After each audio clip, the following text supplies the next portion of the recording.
வணக்கம். Group one mains previous year question analysis பார்த்துட்ருக்கோம். So last year முடிஞ்ச 2025 டிசம்பரில் முடிஞ்ச குரூப் ஒன் கொஸ்டின்ஸ் தான் பார்த்துட்ருக்கோம். ஸோ இன்றைக்கி கிளாஸில் நம்ம பார்க்க போகிற சப்ஜெக்ட் என்ன பார்த்தீங்கன்னா science and technology. Okay, science and technology. So questions பார்க்கறதுக்கு முன்னாடி சயின்ஸ் அண்ட் டெக்னாலஜி கொஸ்டின்ஸை கொஞ்சம் அனலைஸ் பண்ணி பார்த்தீங்கன்னா ஆக்சுவலாக பார்த்தீங்கன்னா கரண்ட் அஃபேர்ஸ் பேஸ்டுன்னு சொல்ல முடியாது. ஸோ ரொம்ப ஸ்டாட்டிக் பார்ட்லேருந்தே கேட்டிருந்தாங்க, ரொம்ப பேசிக்காக தான் கேட்டிருந்தாங்க. கம்பேரிங் டு அதர் சப்ஜெக்ட் இது கொஞ்சம் டேரெக்டாகவும் இருந்தது, அதே மாதிரி ஆன்சர் பண்ணுற மாதிரி கொஞ்சம் ஈஸியாக ஆன்சர் பண்ணுற மாதிரி இருந்தது. ரொம்ப பேசிக்காக லைக் இப்போது இந்த ஃபஸ்ட்டு கொஸ்டினே பாருங்களேன், ப்ரோட்டீன், கார்போஹைட்ரேட்ஸ் அண்ட் ஃபேட்ஸ்ன்னு இருக்குது. ஸோ இதெல்லாம் பார்த்திங்கன்னா ரொம்ப பேசிக்கான ஒரு கொஸ்டின்ஸ். ஓகே, ஸோ இதை பேஸ் பண்ணி தான் கேட்டிருக்காங்க. ஸோ சம்டைம்ஸ் நம்ம எதிர்பார்த்துட்டு போகும்போது mostly science and technology current affairs based பண்ணி தான் படிப்போம் இல்லையா? ஸோ ஆனால் இது மட்டும் பார்த்திங்கன்னா கொஞ்சம் ரொம்ப பேசிக்காகவே கேட்டிருந்தாங்க. சரி, ஓகே, கொஸ்டின்ஸ் பார்க்கலாமா? What are the caloric values of proteins, carbohydrates and fats? Rights is significance in energy requirement. Okay, so ரொம்ப நம்ம ஒரு ப்ரிலிம்ஸ் லெவலில் படிக்கிற ஒரு டாபிக் தான் இது, இந்த ப்ரோட்டீன்ஸ், கார்போஹைட்ரேட்ஸ் அண்ட் ஃபேட்ஸ் எல்லாம். ஓகே, இங்கே என்ன கேட்டிருக்காங்கன்னா புரதம், கார்போஹைட்ரேட் மற்றும் கொழுப்பு இந்த மூணுத்தோட கலோரி மதிப்புகள் என்ன, அதே மாதிரி அவற்றின் ஆற்றல் முக்கியத்துவம், அதோட சிக்னிஃபிகன்ஸ் என்னன்னு கேட்குறாங்க.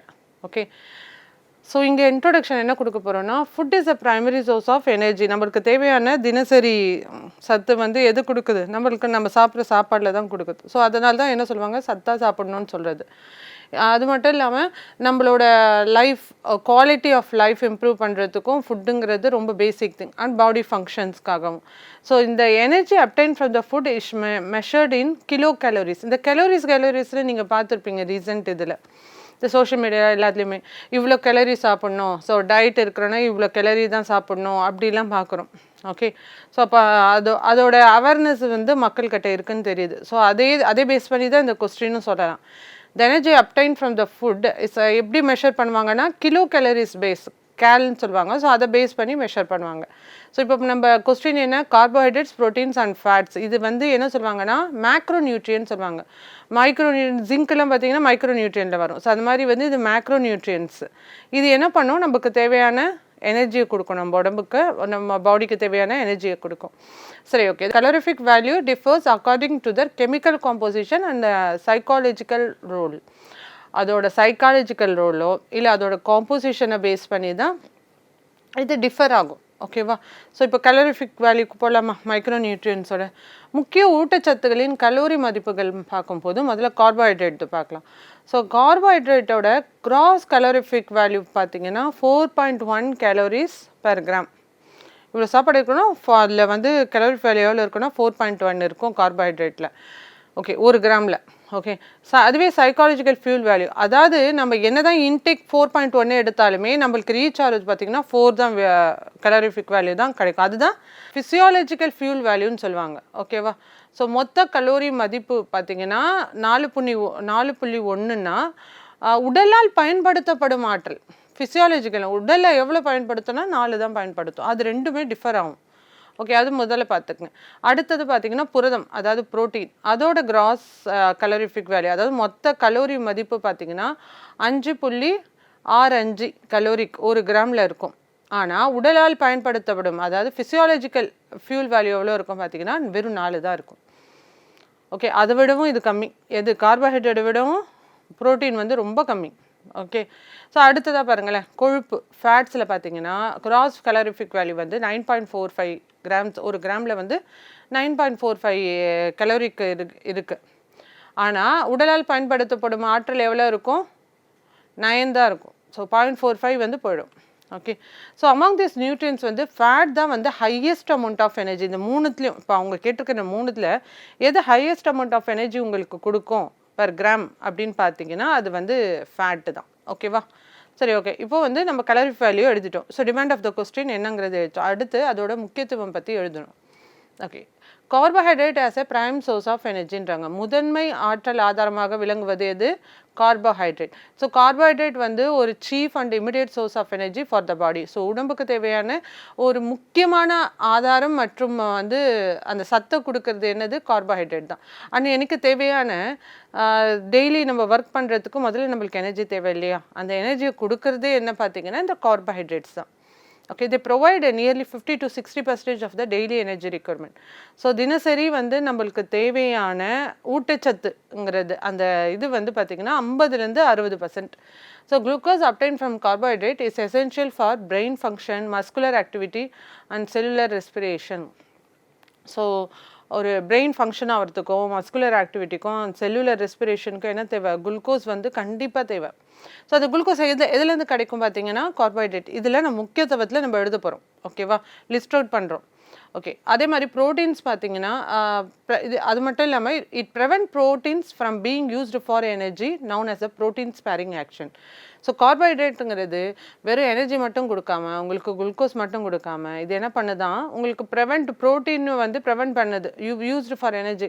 ஸோ அதனால் ப்ரோட்டீன் ஸ்பேரிங் ஆக்ஷனும் இது பண்ணுதுன்னு தெரிஞ்சுக்கிறோம். ஓகே, புரதம் ஆற்றலுக்காக உடைக்கப்படுவதை தடுக்கிறது. இது புரோட்டீன் ஸ்பேரிங் ஆக்ஷன் என்று அழைக்கப்படுகிறது. ஸோ இதெல்லாம் பார்த்தீங்கன்னா கார்போஹைட்ரேட்டோட முக்கியமான முக்கியத்துவங்கள் சொல்லலாம். அடுத்தது fats as concentrated energy reserve. Okay, சேமிக்கப்பட்ட ஆற்றல் ஆதாரமாக கொழுப்பு எப்படி வந்து நம்மளுக்கு முக்கியத்துவம் பெறுகிறது பார்த்தீங்கன்னா, இருக்கிறதுலே நான் முன்னாடியே சொன்னேன், நிறைய கலோரிஃபிக் வேல்யூ இருக்கிறது எதில், கொழுப்பில் தான். So fats are the most concentrated source of energy. ஓகேவா, ஸோ அதாவது கார்போஹைட்ரேட்டுங்கிறது மிகவும் செறிவூட்டப்பட்ட ஆற்றல் ஆதாரமாகும். ஸோ இது என்ன பண்ணணும்னா, they provide more than 2 the energy of carbohydrate and protein. Carbohydrate கொடுக்குற எனர்ஜியும் ப்ரோட்டீன் கொடுக்குற எனர்ஜியும் விட 2 மடங்கு அதிகமாக என்ன கொடுக்குதான், ஃபேட் கொடுக்கும்.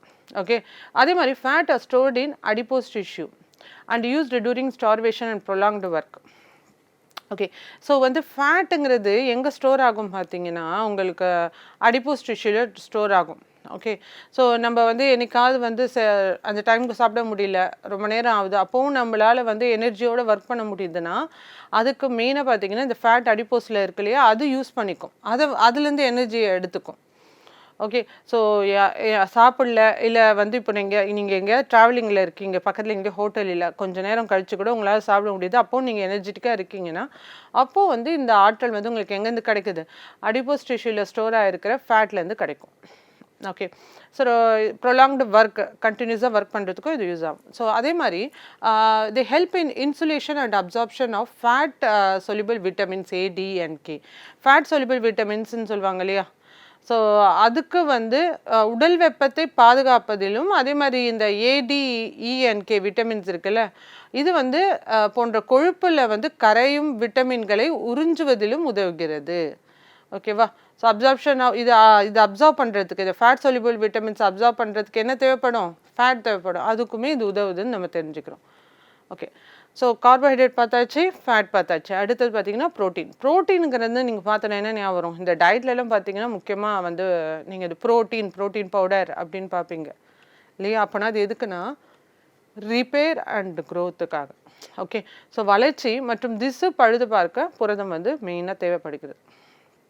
ப்ரோட்டீனை ஜென்ரலாக சின்ன வயசுலேருந்து நம்ம ஸ்கூல்ஸில் படிக்கும்போது என்னன்னு சொல்லுவோம், பாடி பில்டிங் நியூட்ரியன்ட் சொல்லுவோம்.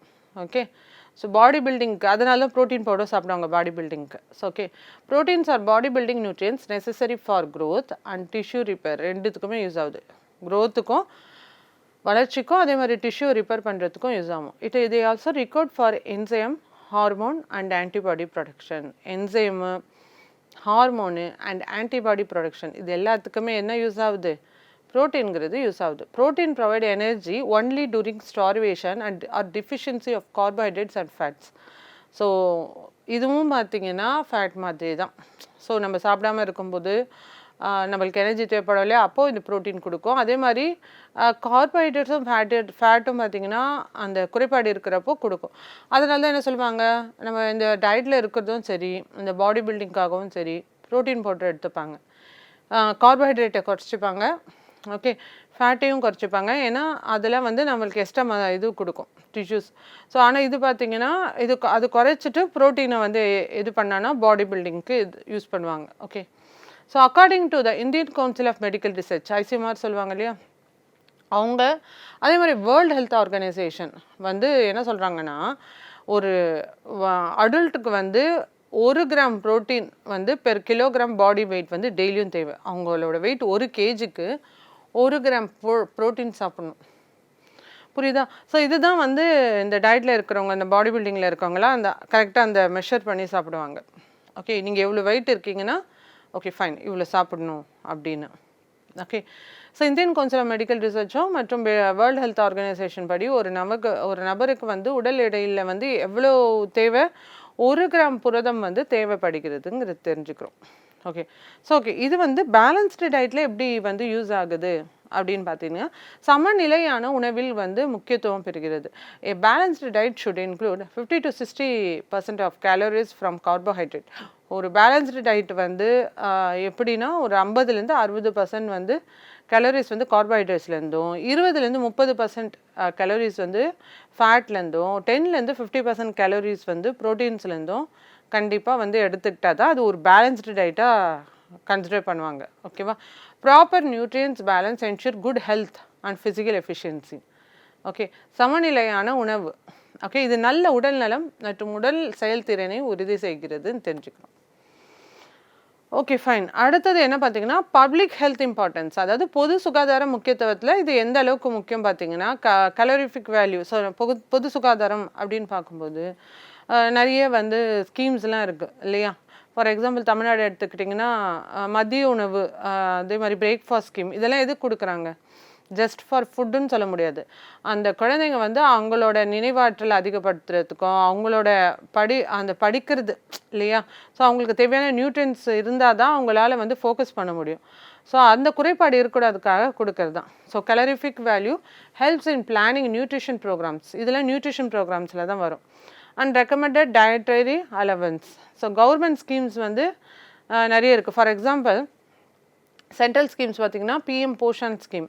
இது வந்து என்ன பண்ணுவாங்க, calorific standard to meet nutritional need வந்து பார்த்துப்பாங்க. ஓகேவா? இப்போ அரசு திட்டங்களில் கலோரி தரநிலைகள் வந்து பயன்படுத்தப்படுகின்றனன்னு தெரிஞ்சுக்கிட்டோம். அடுத்ததாக பார்த்தீங்கன்னா இது வந்து இந்த முதல் கொஸ்டினுக்கான ஆன்சர். ஸோ இதை வந்து நீங்கள் just protein, carbohydrates and fats வந்து எந்த அளவுக்கு சோர்ஸ் ஆஃப் எனர்ஜியாக இருக்குது, டே டு டே லைஃப்பில் எவ்வளோ இம்பார்ட்டன்ட், கலரிஃபிக் வேல்யூவை பேஸ் பண்ணி அது வந்து எந்த அளவுக்கு இம்பார்ட்டன்ஸ், அதே மாதிரி கவர்மெண்ட் இம்ப்ளிமெண்ட் பண்ணுற ஸ்கீம்ஸில் வந்து calorific value standards of schemes வந்து எந்த அளவுக்கு இம்பார்ட்டன்ட்னு பார்த்தோம். ஸோ அடுத்த கேள்வி பார்க்கலாம். உங்கள் சமையலறை தோட்டத்தில் சிறிய நிலையில் கரிம உரம் எவ்வாறு தயாரிக்கலாம்? How will you prepare small scale organic compost for your kitchen garden? So kitchen கார்டனிங்கில் ரொம்ப இந்த கொஸ்டினில் பார்த்தீங்கன்னா ரொம்ப சிம்பிளிஃபைடாக இருக்குது. அதாவது ரொம்ப கேஷுவலாக எடுத்த மாதிரி ஒரு கொஸ்டின் இல்லையா? ஸோ வந்து ரொம்ப பேசிக்கான ஒரு கொஸ்டின், இதெல்லாம் அன்எக்ஸ்பெக்டட். ஸோ வந்து ஆர்கானிக் காம்போஸ்ட்டுங்கிறது நம்ம படிப்போம். ஸோ கிச்சன் கார்டனிங் நீங்கள் உங்களோட சமையலறையிலேருந்து வந்து அந்த சமையலறை தோட்டம்னு சொல்லுவாங்கள்ல, வீட்டில் சின்ன அளவில் தோட்டம் வைப்பாங்க இல்லையா? ஸோ அதுக்கு வந்து நீங்கள் எப்படி தயாரிப்பீங்க காம்போஸ்ட் அப்படின்னு கேட்குறாங்க. இது வந்து அதாவது நேச்சுரலாக வீட்லேயே எப்படி தயாரிப்பீங்க அதுதான் question. Small scale organic composting இது வந்து எப்படி பண்ணுவோன்னா, ஏரோபிக் பயோடிகிரேடேஷன், அதாவது சிறிய அளவிலான இயற்கை உரம் தயாரித்தல் என்பது காற்று உள்ள சூழலில் நடைபெறும் உயிரியல் சிதைவு செயல்முறை ஆகும். ஓகேவா? ஸோ இங்கே எப்படின்னா, in which kitchen and biodegradable waste are வந்து என்ன பண்ணுறாங்க, கன்வெர்டட் இன்டு எப்படி கன்வெர்ட் பண்ணுறாங்க, நியூட்ரியன் ரிச் ஹியூமஸாக கன்வெர்ட் பண்ணுறாங்க micro organism such as bacteria and fungi. ஓகேவா? ஸோ பாக்டீரியா அண்ட் ஃபங்கையை வந்து யூஸ் பண்ணி, இந்த மைக்ரோ ஆர்கானிசம்ஸை யூஸ் பண்ணி அவங்க என்ன பண்ணுறாங்க, சின்ன அளவில் வந்து நியூட்ரியன்ஸ் ரிச் ஹியூமஸ் இது பண்ணுறாங்க. It is an eco friendly method that support sustainable urban farming and waste management அப்படிங்கிறது தெரிஞ்சுக்கிறோம். ஓகே, இது நகர்ப்புற நிலையிலான வேளாண்மை மற்றும் கழிவு மேலாண்மைக்கு உதவும் சுற்றுச்சூழல் நட்பு முறையாகும் அப்படிங்கிறது தெரிஞ்சுக்கணும். Okay, procedure for small scale composting, அதாவது சிறிய அளவிலான உரம் தயாரிக்கும் நடைமுறை எப்படி பண்ணுறாங்கன்னு பார்க்கலாம். ஸோ ப்ரிப்பரேஷன் அண்ட் செட்டப்னு பார்க்கும்போது தயாரிப்பு மற்றும் அமைத்தல் அது எப்படி பண்ணுறாங்கன்னா, ஒரு டெரக்கோட்டாவோ ஒரு பிளாஸ்டிக் கண்டெய்னர் எடுத்து அதில் வந்து 30லேருந்து 50 லிட்டர் கெப்பாசிட்டி இருக்கிற மாதிரி கண்டெய்னர் எடுத்துக்கணும். ஓகேவா? அதில் சின்ன சின்ன ஹோல்ஸ் போட்டுக்கணும், ட்ரில் பண்ணிக்கணும். ஓகே, ஸோ சைடில் பாட்டமில் எதுக்குன்னா ப்ராப்பராக அந்த காற்று போகிற மாதிரி ஏரேஷன் அண்ட் ட்ரைனேஜ்க்காக. ஓகேவா? காற்றோட்டம் மற்றும் நீர் வடிகாலுக்காக பக்கங்கள் வந்து மற்றும் அடிப்படைகளில் வந்து துளைகள் வந்து இட வேண்டும். ஓகே, அடுத்ததாக பார்த்தீங்கன்னா, prepare a 2-inch base layer using coconut husk and dry twigs and shredded newspapers. ஓகேவா?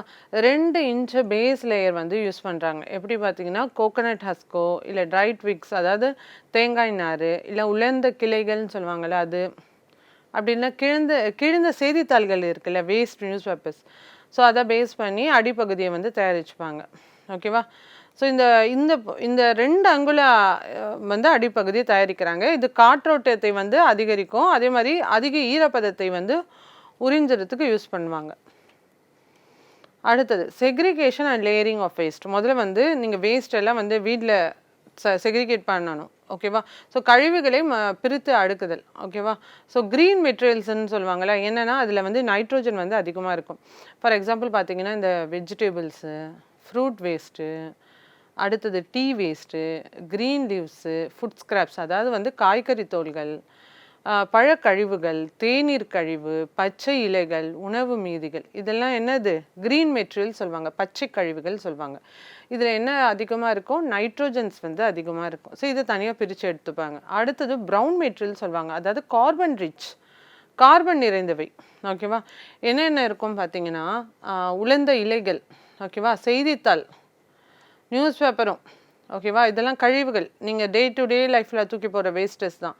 மரத்தூள்கள், அப்புறம் வந்து மர சீவல்கள். கழிவுகளை மாற்றி மாற்றி அடுக்க வேண்டும். ஒரு அடுக்கு வந்து பச்சை கழிவாக இருக்கணும், இன்னொரு அடுக்கு வந்து பழுப்பு கழிவு, அதாவது ஒன்று வந்து க்ரீன் இது மெட்டீரியல்ஸ் இருக்கணும், அடுத்ததாக பார்த்தீங்கன்னா ப்ரௌன் மெட்டீரியலாக இருக்கணும். அப்படி மாற்றி மாற்றி அடுக்கி வைக்கணும் அந்த கம்போசிட்டில். ஓகே, அடுத்தது வந்து ப்ராசஸ். இது எப்படி செயல்முறை பராமரிப்பு எப்படி பண்ண போகிறாங்கன்னு பார்த்தீங்கன்னா மாய்ஸ்சர் கண்ட்ரோல். முதல்ல மாய்ஸ்சர் வந்து கண்ட்ரோலாக இருக்கணும். ஈரப்பத கட்டுப்பாடு எப்படி பண்ணுவாங்கன்னா வாட்டர் வந்து ஜஸ்ட் ஸ்ப்ரிங்கிள் பண்ணுவாங்க ரெகுலராக. ஓகேவா? ஏன்னா டு கீப் த மாய்ஸ்ட், அது வந்து ஈரப்பதத்தோடு இருக்கணும். Damp sponge, moist like a damp sponge மாதிரி இருக்கணும். ஓகே, ஸோ தண்ணீர் தெளிக்க வேண்டும். எதுக்காக? ஈரமான ஸ்பாஞ்சை போல் வந்து மெயின்டைன் பண்ணுவாங்க அந்த கம்போஸ்ட்டை. ஸோ எக்ஸஸ் வாட்டர் வந்து ரெடியூசஸ் ஆக்சிஜன் சப்ளை. நம்ம பண்ணுறது கம்போஸ்ட் வந்து ஆக்சிஜன் சப்ளை பேஸ்ட் இல்லையா? ஸோ இங்கே வந்து எக்ஸஸ் வாட்டர் இருந்ததுன்னா ஆக்சிஜன் சப்ளையை குறைச்சிட்டு என்ன பண்ணுவோம்? ஸோ ரொம்ப ஈரப்பதம் இருந்தால் என்ன வந்து ஃபால் ஸ்மெல் வந்து துர்நாற்றம் வர ஆரம்பிச்சிடும். ஸோ அதனால் வந்து லெஸ் மாய்ஸ்சர் ஸ்லோ வந்து டீகாம்போசிஷன். ஸோ மாய்ஸ்சர் கம்மியாக இருந்ததுன்னா குறைந்த ஈரப்பதம் வந்து என்ன பண்ணுவோம்? சிதைவு வேகத்தை வந்து குறைக்கும். ஓகேவா? ஸோ அடுத்தது வந்து ஏரேஷன். இந்த கம்போஸ்ட் வந்து weekly using a stick or கல்டிவேட்டரை யூஸ் பண்ணி என்ன பண்ணணும்? டர்ன் பண்ணும், அப்பப்போ டர்ன் பண்ணி விடணும். ஓகேவா? ப்ராப்பர் ஏரேஷன் வந்து என்ன பண்ணும்? சப்போர்ட்ஸ் ஏரோபிக் டீகம்போசிஷனை வந்து சப்போர்ட் பண்ணும் அண்ட் ப்ரெவென்ஸ் வந்து ஓடர் ஃபார்மேஷன். இது காற்று உள்ள சிதைவினை மேம்படுத்தி துர்நாற்றத்தை வந்து தடுக்கும். அடுத்தது கம்போஸ்ட் ஆக்லரேட்டர், அதாவது சிதைவை வந்து வேகப்படுத்திகள்னு சொல்லுவாங்க. என்ன யூஸ் பண்ணுவாங்கன்னா சோர் பட்டர் மில்க், அப்படி இல்லைன்னா டைல்யூட்டட் கவு டங்க், அதாவது இந்த மாட்டு சாணம் இருக்கு இல்லையா, அந்த கலவையெல்லாம் சேர்ப்பாங்க. ஓகே, திஸ் சப்ஸ்டன்ஸ் என்ன பண்ணுன்னா மைக்ரோபியல் ஆக்டிவிட்டியை இன்க்ரீஸ் பண்ணி அந்த டீகாம்போசிஷனை ஸ்பீடப் பண்ணும். ஓகேவா? ஸோ இப்படி தான் வந்து கம்போஸ்ட்டை வந்து வேகப்படுத்துகிறாங்க, சிதைவை வந்து வேகப்படுத்துகிறாங்க. லாஸ்ட்டாக பார்த்தீங்கன்னா ஹார்வெஸ்ட் த கம்போஸ்டர், உரத்தை சேகரித்தல். கம்போஸ்ட் வந்து 2-3 மாதத்தில் ரெடி ஆகிடும். இப்படியே பண்ண பண்ண என்ன ஆகிடும்? 2-3 மாதத்தில் வந்து உரம் தயாராகும். அந்த தயாரான உரம் பார்த்தீங்கன்னா கருமை பழுப்பு நிறத்தில் இருக்கும், அதாவது டார்க் ப்ரௌன் கலரில் இருக்கும். ஓகேவா? மென்மையான துகள்களாக இருக்கும், அதாவது ஹேஸ் எ கிராம்ப்ளி டெக்ஸ்சரோடு இருக்கும். ஓகே, புதிய மனம் வந்து வீசும். இதில் வந்து நல்ல ஒரு குட் ஸ்மெல் இருக்கும். ஓகேவா? இந்த ஃப்ரெஷ் ஆயிலோட ஸ்மெல் இருக்கும் இல்லையா, அந்த ஸ்மெல் இருக்கும். அதே மாதிரி சல்லடையின் மூலம் வந்து இந்த உரத்தை வந்து பிரிக்கலாம் அப்படின்னு சொல்கிறாங்க. ஓகே, இதுதான் வந்து ஃபைனல் இது. Okay, fine. இது இந்த சில அடிஷ்னல் பாயிண்ட்ஸ் பார்த்தீங்கன்னா இந்த சயின்டிஃபிக் பிரின்சிபல்ஸ் ஆஃப் கம்போஸ்டிங், இந்த உரம் தயாரிப்பின் வந்து அறிவியல் அடிப்படைகள்னு ஒன்று இருக்கு இல்லையா, ஸோ அது என்னன்னு பார்க்கலாம். ஸோ காற்றுள்ள உயிரியல் சிதைவு, அதாவது மைக்ரோ ஆர்கானிசம் வந்து ஆக்சிஜனை கன்சியூம் பண்ணும்போது ஆர்கானிக் மேட்டரை பிரேக் பண்ணுது. ஸோ இது என்ன ரிலீஸ் பண்ணும் பார்த்தீங்கன்னா கார்பன் டை ஆக்சைடு, ஹீட் எனர்ஜியை வந்து ரிலீஸ் பண்ணும். நுண்ணுயிரிகள் ஆக்சிஜனை பயன்படுத்தி என்ன பண்ணும்? கரிம பொருட்களை வந்து சிதைக்கின்றன. அதாவது ஹை டெம்பரேச்சர் வந்து என்ன பண்ணுது? It destroys harmful pathogens and வீட் சீட்ஸ். ஸோ அதனால் வந்து இந்த டீகம்போசிஷன் வந்து யூஸ் ஆகும், ஏரோபிக் டீகம்போசிஷன். ஓகே, அடுத்தது நியூட்ரியன் சைக்கிள், அதாவது ஊட்டச்சத்து சுழற்சின்னு சொல்லுவாங்க இல்லையா. நியூட்ரிஜன் சைக்கிள்னு எடுத்திங்கன்னா எது இதில் இருக்குது பார்த்தீங்கன்னா, எந்தெந்த நியூட்ரியனில்? நைட்ரோஜன் சைக்கிள் படிச்சிருப்பீங்க, phosphorus cycle potassium cycle. So அப்போனா இந்த composting converts complex organic compound into plant nutrients. அதாவது இந்த சிக்கலான கரிம பொருட்கள் இருக்கு இல்லையா, தாவரங்களுக்கு தேவையான நைட்ரோஜன், பாஸ்பரஸ், பொட்டாசியம் ஆகிய ஊட்டச்சத்துக்களை வந்து மாறுது. ஓகே, ஸோ அப்போனா இங்கே என்ன நடக்குது, ஊட்டச்சத்து சுழற்சின்னு ஒன்று நடக்குது. ஓகேவா? ஸோ இதெல்லாம் வந்து என்ன சொல்லலாம், சயின்டிஃபிக் பெனிஃபிட்ஸ்ன்னு சொல்லலாம். உயர் தயாரிப்பின் அறிவியல் அடிப்படையில் ஏரோபிக் டீகம்போசிஷன், நைட்ரஜன் நியூட்ரியன் சைக்கிள்ஸ், இதெல்லாம் வந்து பெனிஃபிட்ஸ். அடுத்தது என்விரான்மெண்டல் பெனிஃபிட். சுற்றுச்சூழலுக்கு இது என்ன மாதிரி நன்மைகளை கொடுக்குது அப்படின்னு பார்த்தீங்கன்னா, அந்த பயோடிகிரேடபிள் வேஸ்ட் இன் லேண்ட்ஃபில்ஸ், நிலத்தில் வந்து இது பண்ணுற டீகம்போஸ் இது பண்ணுறோம் இல்லையா, ஸோ அது டம்ப் பண்ணுறது வந்து குறைக்குது. ஸோ அதுவே ரீசைக்கிள் பண்ணுற மாதிரி தானே, நம்ம கழிவுகளை ரீசைக்கிள் பண்ணி நம்ம உரமாக யூஸ் பண்ணுறோம். ஸோ அதனால் டம்ப் பண்ணுறது குறையுது. ரெண்டாவது, it minimises methane emission from waste dumping. So methane வாயு வெளியேற்றத்தை வந்து என்ன பண்ணுது, இது குறைக்குது. அது அடுத்ததாக பார்த்தீங்கன்னா, it reduces dependence on chemical fertilisers. நம்ம என்ன பண்ணுறோம், இந்த ஆர்டிஃபிஷியலாக தயாரிக்கிற கெமிக்கல் ஃபெர்டிலைசர்ஸை டிபெண்ட் பண்ணியிருக்கிறது குறையுது. ஸோ ஏன் கெமிக்கல் ஃபெர்டிலைசர்ஸ் வந்து நல்லதா மண்ணுக்கு பார்த்தீங்கன்னா, அது வந்து கெடுது. ஸோ க்ரீன் ரெவல்யூஷனும் ஒன்று வந்தது. ஸோ க்ரீன் ரெவல்யூஷன் வந்தப்போ ஒரு பெரிய ட்ராபேக், நம்ம சேலஞ்சஸ்ன்னு நீங்கள் க்ரீன் ரெவல்யூஷன் என்னென்ன எழுதுவீங்க. ஸோ க்ரீன் ரெவல்யூஷனுங்கிறது என்னது, கெமிக்கல் ஃபெர்டிலைசர்ஸை யூஸ் பண்ணி ப்ரொடக்ஷனை வந்து இன்க்ரீஸ் பண்ணுறாங்க இல்லையா. ஸோ அப்போது வந்து நீங்கள் அங்கே சேலஞ்சஸ் டிஸ்அட்வான்டேஜஸ் எழுதும்போது என்ன எழுதுவீங்க, ஸோ லேண்ட் பொல்யூஷனுங்கிறது வருதில்ல, எதனால், இந்த கெமிக்கல் ஃபெர்டிலைசர்ஸ் யூஸ் பண்ணுறதுனால. ஆனால் இப்படி நேச்சுரலாக கம்போஸ்ட் பண்ணி நீங்கள் அது உரமாக யூஸ் பண்ணும்போது இதெல்லாம் வந்து நம்ம கெமிக்கல் ஃபெர்டிலைசரை டிபெண்ட் பண்ணியிருக்கிறது குறையுது. ஓகேவா? அடுத்ததாக பார்த்தீங்கன்னா, it encourages sustainable urban agriculture. So இந்த மாதிரி பண்ணும்போது நீங்கள் வந்து ரூரலில் தான் நீங்கள் போய் வந்து ஒரு விவசாயத்தை பண்ணணும்னு அவசியமே இல்லை. ஓகேவா? சின்னதாக நிறைய பேர் பண்ணுறாங்க. இப்போது ஈவன் அரசாங்கமும் அதுக்கு வந்து ஊக்கத்தொகையெல்லாம் தராங்க. மொட்டை மாடியிலே அர்பன் இதுலேயே பார்த்தீங்கன்னா, ஃப்ளாட்ஸ்லாம் பார்த்தீங்கன்னா மொட்டை மாடியிலே வந்து சின்ன ஒரு கார்டன் வச்சு, அதாவது வெஜிடபிள் கார்டன் வச்சு பண்ணுறாங்க. அப்போ அந்த உரம் தயாரிக்கிறதுக்கு பார்த்தீங்கன்னா இந்த மாதிரி மெத்தடில் தான் தயாரிக்கிறாங்க. ஓகேவா? ஸோ அப்போனா இது என்ன பண்ணுது, இட் என்கரேஜ் அர்பன் அக்ரிகல்ச்சர். அடுத்தது, it support circular economy and cleanliness initiative such as Swachh Bharat Mission. ஓகேவா? இந்த ஸ்வச் பாரத் மிஷனுங்கிற இனிஷியேட்டிவில் இது வந்து ரொம்ப முக்கியமான ஒரு ரோல் ப்ளே பண்ணுது. அதே மாதிரி சர்க்குலர் எக்கனாமின்னு சொல்லுவாங்க. அதாவது சுழற்சி முறை. இப்போ வந்து நம்ம வந்து என்ன பண்ணுவோம், வேஸ்ட்டை போய் டம்ப் பண்ணிவிடுவோம், அவ்வளோதான். லேண்ட்ஃபில் வந்து தேவையில்லாமல் டம்ப் பண்ணுறோம். அதுவே வந்து நீங்கள் சுழற்சி முறை பண்ணும்போது என்ன ஆகுது, ஸோ வந்து இது வந்து ஒரு சர்க்குலர் எக்கனாமிக்கு வந்து சப்போர்ட் பண்ணுது. ஓகேவா? ஸோ இதெல்லாம் என்னது, நீங்கள் என்விரான்மெண்டல் பெனிஃபிட்டும் தனியாக கேட்டாங்கன்னா ஒரு பேராகிராஃபே எழுதலாம். ஓகேவா? ஸோ இதெல்லாம் வந்து சின்ன பெனிஃபிட்ஸ்னு கொடுத்து நீங்கள் வேல்யூ ஆடட் பாயிண்ட்ஸ் கொடுக்கலாம். Okay, fine. இதோட முடிவுரை எப்படி இருக்கும் பார்த்தீங்கன்னா, ஸ்மால் ஸ்கேல் ஆர்கானிக் கம்போஸ்டிங் வந்து ஒரு simple scientific and sustainable method of converting household waste into a valuable organic மேன்யூருங்கிறது தெரிஞ்சுக்கணும். It promotes waste reduction, soil fertility, environmental protection and sustainable living ப்ராக்டிஸுங்கிறதும் தெரிஞ்சுக்கிட்டோம். ஓகே, ஸோ மனிதர்களை மையப்படுத்திய பாதுகாப்பு தீர்வுக்கான செயற்கை நுண்ணறிவு திறனானது பங்களிப்பை பற்றி விளக்குக. Okay, explain the role of AI for human centred safety solution. So AI பற்றி பார்க்குறோம். ஸோ ஏஐலேருந்து ஒரு கொஸ்டின் வந்திருக்கு சயின்ஸ் அண்ட் டெக்னாலஜியில். ஸோ இதெல்லாம் எக்ஸ்பெக்டட் கொஸ்டின்ஸ். ஏன்னா ஏஐங்கிறது இப்போது இருக்கிற நம்மளோட இதுவே பார்த்திங்கன்னா ஃபுல்லாக ஏஐ பேஸ்டு தான். ஸோ இதெல்லாம் வந்து நீங்கள் எக்ஸ்பெக்ட் பண்ணி படிச்சுட்டு போகிற கொஸ்டின்ஸ். ஓகே, அதாவது மனிதர்களை மையப்படுத்தி தான் கேட்குறாங்க. பாதுகாப்பு தீர்வுக்கான செயற்கை நுண்ணறிவு திறன், அதாவது ஏஐ வந்து மனிதர்களோட பாதுகாப்புக்கு எப்படி உதவுதுன்னு கேட்குறாங்க, அவ்வளோதான்.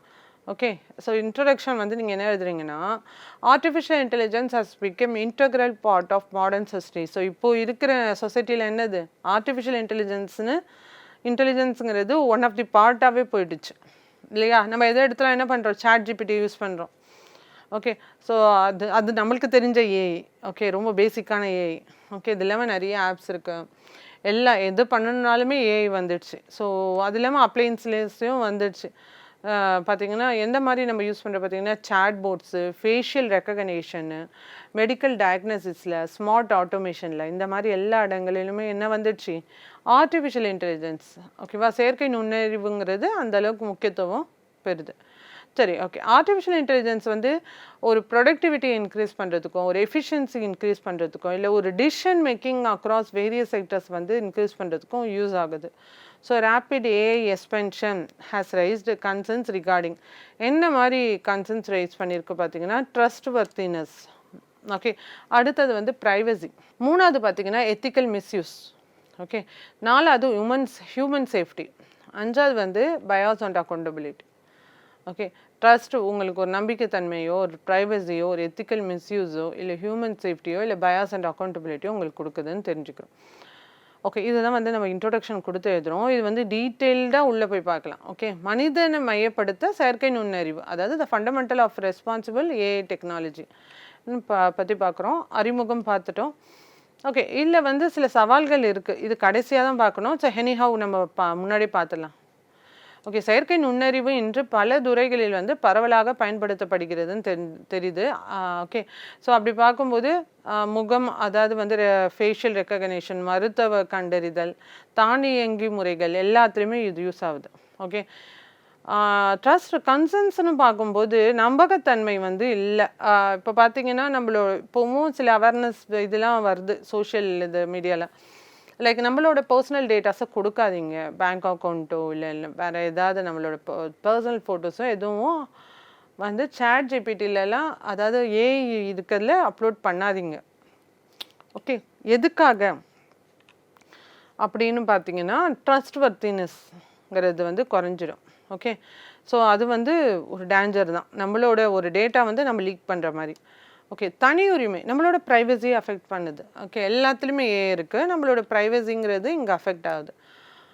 அடுத்ததாக பார்த்தீங்கன்னா எத்திக்கல் மிஸ்யூஸ், ஒழுக்க பிரச்சனைகள் வந்து நிறைய இருக்குது. ஓகே, ஸோ இதெல்லாம் வந்து ஏஐ எல்லா இடத்தையும் வந்துச்சுன்னா அதுக்கேற்ற மாதிரி எல்லாத்தையும் ரெகுலேட் பண்ணணும். இன்னும் பண்ணலை, நம்ம இன்னும் அந்தளவுக்கு வரலை. ஓகேவா, ஈவன் தோ ஐடி ஆக்ட்ஸ்லாம் இருந்தாலுமே ஸ்டில் தெர் இஸ் லூஃபில்ஸ் இருக்க தான் செய்யுது. ஓகே, அடுத்ததாக பார்த்தீங்கன்னா ஹியூமன் சேஃப்டி, மனித பாதுகாப்புன்னு பார்க்கும்போது இது வந்து ஒரு டேஞ்சரஸான ஒரு விஷயமாக தான் இருக்குது இன்னும் ஸ்டில். ஏன்னா ஏஐ எந்த அளவுக்கு ஒர்க் பண்ணோன்னு நம்மளுக்கு ஃப்யூச்சர் தான் சொல்லணும். ஸோ அதுவுமே ஒரு இது வந்து கன்சர்னாக தான் நம்ம எடுத்துக்கணும். பயாஸ் அண்ட் அக்கௌண்டபிலிட்டி, பாகுபாடு மற்றும் பொறுப்புலையும் வந்து இந்த பிரச்சனை இருக்குது. ஓகே, அக்கௌண்டபிலிட்டிலையும் வந்து இந்த ஏஐ யூஸ் பண்ணுறது ஒரு பிரச்சனை இருக்குது. ஆக்சுவலி இது வந்து சேலஞ்சஸ் வந்து கடைசியாக தான் எடுத்தோம், நம்ம வந்து முன்னாடியே பார்த்துட்டோம். Okay, so why human centred AI is important, நம்மளுக்கு கேட்டிருக்காங்க ஹியூமன் சென்டர்ட் ஏஐ பற்றி. ஏன் அதோட முக்கியத்துவம் என்ன?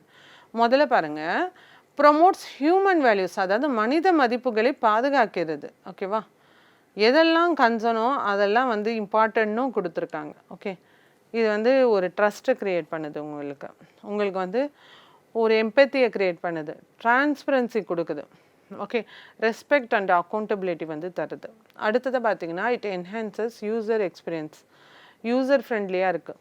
ஓகேவா, ஸோ உங்களுக்கு வந்து என்னது, நம்ம ஒரு யூஸ் பண்ணுறோம், டக்குன்னு என்ன பண்ணுறோம், ஏதாவது ஒரு டவுட்னா டக்குன்னு போய் நம்ம என்ன பண்ணுறோம், சாட் ஜிபிடியை போய் என்ன பண்ணுறோம், யூஸ் பண்ண ஆரம்பிச்சிடும். டக்குன்னு நம்மளுக்கு ஆன்சர் வேணுமா? ஸோ அந்த அளவுக்கு வந்து ஒரு யூசர் ஃப்ரெண்ட்லியாக போயிடுச்சு. முன்னெல்லாம் யாருக்கையாவது ஃபோன் பண்ணி கேட்போம், யாராவது அதுக்குன்னு ஒரு ரெஸ்பெக்ட் இருப்பாங்க, கேட்போம். இப்போல்லாம் அப்படி இல்லை, எதுக்கு எத்தாலும் இந்த ஏஐயில் போய்டுறோம். ஓகே, ஸோ ஈஸிலி அக்சசபிள், ஈஸியாக பார்த்தீங்கன்னா நிறைய இப்போல்லாம் எல்லாமே பேசிக் இதெல்லாம் ஃப்ரீயாக தான் கிடைக்குது. ஸோ ஈஸியாக அக்சசபிளாகவும் இருக்குது. ஸோ அதே மாதிரி இன்க்ளூசிவ் ஃபார் ஆல். ஓகேவா, ஸோ முதியோர், மாற்றுத்திறனாளிகள் எல்லாருமே ஏஐ வந்து பயன்படுத்தலாம். ஓகே, அடுத்ததாக பார்த்தீங்கன்னா இட் என்ஷூர்ஸ் எத்திக்கல் ஏஐ, ஒழுங்குநெறி ஏஐ வளர்ச்சியை வந்து உறுதி செய்கிறதுன்றாங்க. ஃபார் எக்ஸாம்பிள் எத்திக்கல் கவர்னன்ஸோ இல்லை டேட்டா ப்ரைவசி அண்ட் பயாஸ் ரிடக்ஷனோ குறையுதுன்னு சொல்கிறாங்க. ஓகே, அடுத்ததாக பார்த்தீங்கன்னா ஹியூமன் ஏஐ கொலாபரேஷன், இது அசிஸ்ட் நாட் ரீப்ளேசஸ், ஹியூமனை வந்து இன்னும் மாற்றலைன்றாங்க. இது எந்த அளவுக்குன்னு ஃப்யூச்சர் தான் சொல்ல முடியும். அதே மாதிரி க்ரியேட்டிவிட்டி அண்ட் இனோவேஷன் ஃபோக்கஸ்லேயும் வந்து ஹியூமன் வந்து ஏஐ வந்து யூஸ் ஆகுதுன்னு பார்க்குறோம். ஓகேவா, ஸோ இதெல்லாம் ஹியூமன் சென்டர்டு ஏஐயோட முக்கியத்துவங்கள். இதோட கண்டினியூஷன் அடுத்த கிளாஸில் பார்க்கலாம். தேங்க்யூ.